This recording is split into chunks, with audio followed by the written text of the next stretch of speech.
Η αγγελική του φωνή θα ακουστεί για πρώτη φορά στην Ελλάδα. Ο Γιάκουμπ Ορλίνσκι, ο διάσημος κόντρα τενόρος, έρχεται στο Ηρώδειο την Τρίτη 16 Ιουλίου για να παρουσιάσει ένα ελκυστικό πρόγραμμα με πρώιμα έργα μπαρόκ μουσικής του 17ου αιώνα.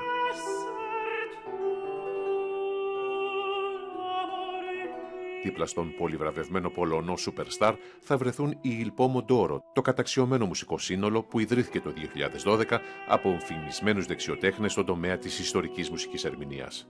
Ο Ορλίνσκι γεννήθηκε στη Βαρσοβία πριν από 33 χρόνια και δεν λάμπει μόνο στο χώρο της όπερας, αφού ασχολείται εδώ και πολλά χρόνια και με το break dance, αποσπώντας διεθνείς διακρίσεις.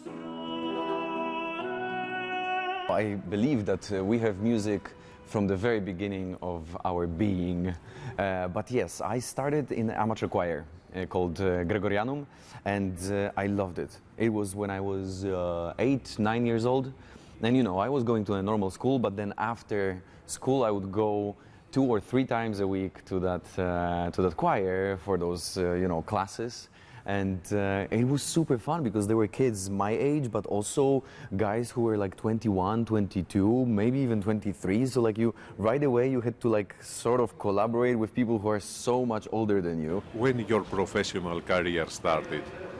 That started actually on the 3rd year of my studies. Like that was the point where I clearly knew that this is what I want to do for living, and that's what where I want to be, because I was singing in the choir, but also at the same time I was playing tennis. I started with rollerblading, then skateboarding, snowboarding, skiing, acrobatics, capoeira.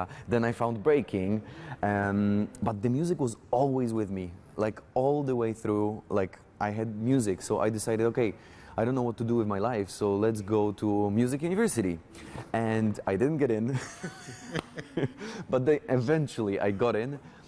But I studied for 3 years, and I was like very motivated. I really wanted to be better, but I was not great. I was really not great. It was bringing me a lot of satisfaction, but I was not really sure if this is the way, like if this is something that I want to do for living, if that's going to bring me happiness, and if I will be able to basically do it, because there are so many, great musicians, great singers.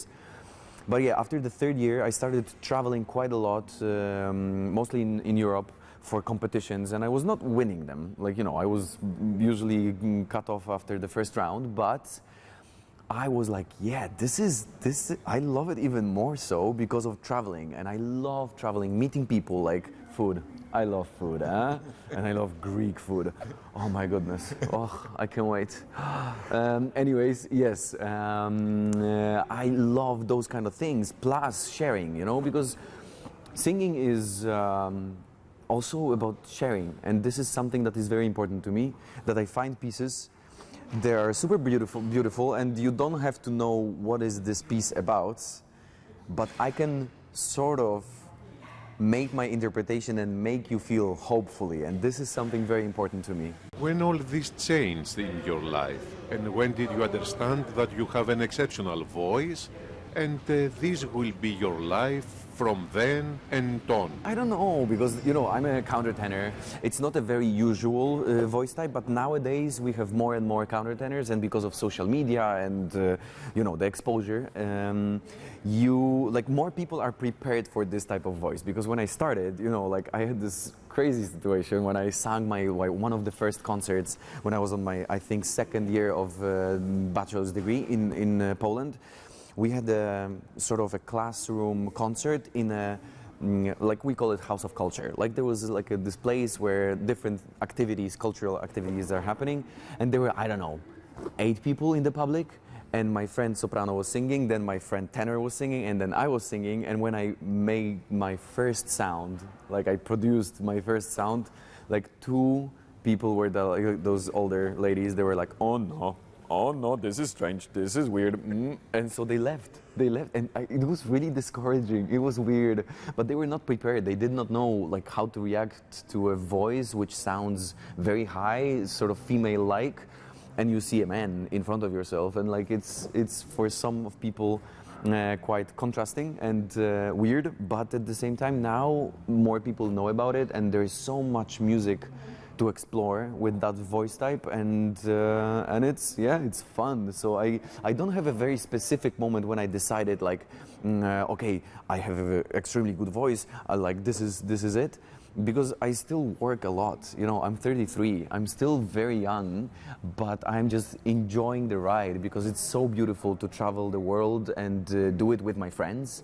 And just to share music with people who are hungry for it. Most of your repertoire is Baroque music.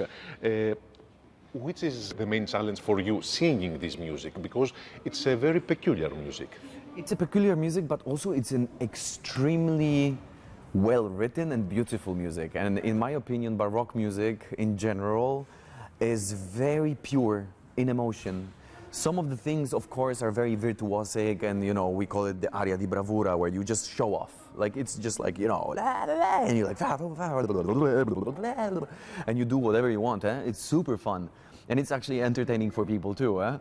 But there are a lot of arias which are so beautifully written, and they are just very pure. The emotion is so well captivated that, like as I told you, you don't need to know what am I singing about, but you will be like, oh wow, I don't know why, but it touches me, and you don't know why. But like then, if you read a little bit about that, like then you will notice, like maybe that's why.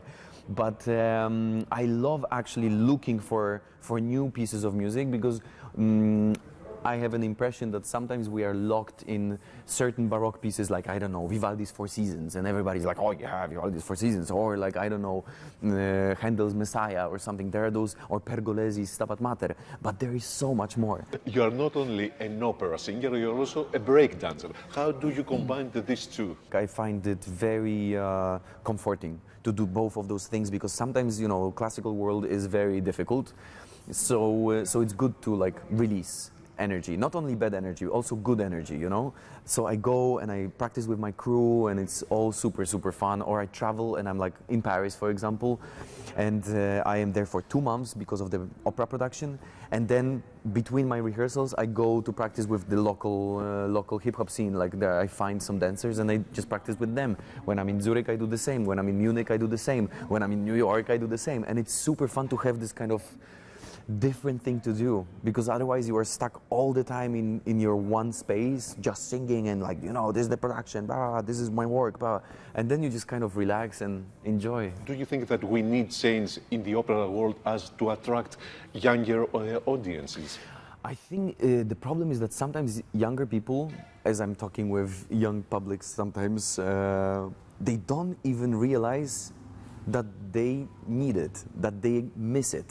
You know, because like I also like to go for a, I don't know, electro festival, and I go and I party until like, you know, 10 a.m.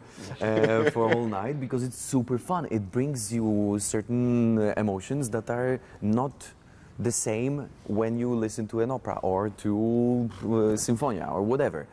Or if you go to the dramatic theater, like those are all different experiences. So it's very important for me sometimes to just like give you a hand, like, hey, try. And then you will like see if you like it or not, or if you need it, if you don't need it.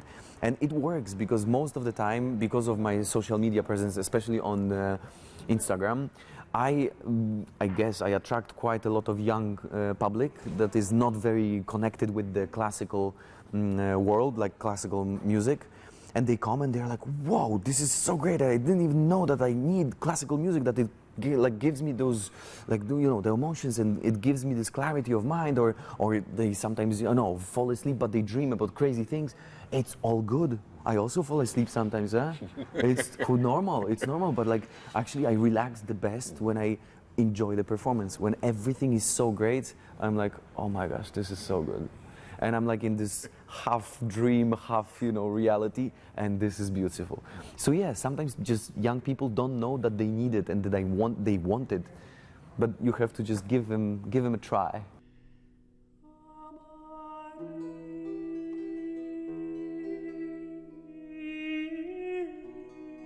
Ο Ορλίνσκι έχει παράλληλα μια πολύ πετυχημένη διαδρομή ως μοντέλο, αλλά και ως influencer στα μέσα κοινωνικής δικτύωσης. Έχει συνεργαστεί με πολλές σημαντικές εταιρείες και διεθνή brands. Η μουσική είναι όμως πάντα στο κέντρο της ζωής του. Η πιο απόκοσμα όμορφη φωνή στον πλανήτη, όπως έχει χαρακτηριστεί, δεν έχει σταματήσει να πειραματίζεται και να αναζητεί νέες μουσικές φόρμες. Πώς καταφέρνει όμως να προστατεύει αυτό το δώρο που του έχει δοθεί?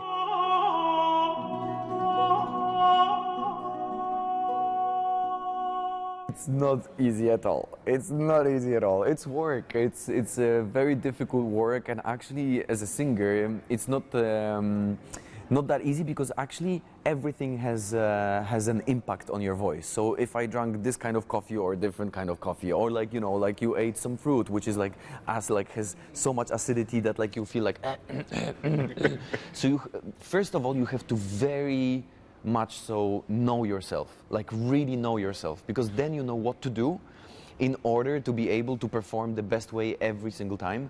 So this is very important for me to actually constantly analyze myself, and then it's a muscle memory. So like you have to practice, but you have to practice smart. Ο Πολωνός κόντρα τενόρος συνεργάζεται με το μουσικό σχήμα Il Pomo από το 2018. Στην Αθήνα θα μας παρουσιάσουν τον τελευταίο τους δίσκο που έχει τίτλο Beyond. Οι Times τον συμπεριέλαβαν στα καλύτερα άλμπουμ κλασικής μουσικής της περσινής χρονιάς. Οι συναυλίες τους είναι sold out σε όλο τον κόσμο και αποτελούν πραγματική αποκάλυψη. I love Il Pomodoro. I love them. The guys are super fun and like very professional, and that's the major thing. They are extremely good musicians. We became really good friends, and I have to say that this is something that I value the most. So when I can travel, see places, eat different food, but with friends, because then you don't feel alone. It's exciting because you can share the beauty of this job, beauty of meeting all of those people and all of those places with your friends. And it's not, because some of my friends are like, just kind of, they feel alone because they go, they sing, but they don't really enjoy the moment with the group of friends. And this is something that I really, really, really like. So in Athens, you will present us your latest album, Beyond. So what is it about, and what are we going to see and listen on Tuesday evening? Yes. The major point behind this album was to build a continuous story. So it's not a concert like you imagine, okay, there is an aria, he sings, and then we clap and everybody's happy, or not clap and not happy, But then the thing is constructed in a way that like if you don't know those pieces, we made a journey that like when the first piece finishes, the second starts. And so there is a continuum, so it never actually stops, and there is a full storytelling, there is action, there is a little bit of movement, there is darkness, there is like all those things that are happening, and you don't really encounter that on normal classical music concerts. So I'm very proud of every musician who was so involved in the process of building it, but also proud of this program because it's extremely beautiful, and it tells a very beautiful story of basically of love. Thank you very much. Thank you so much, and hope to see you at the concert. I will be there. Yeah, thank you.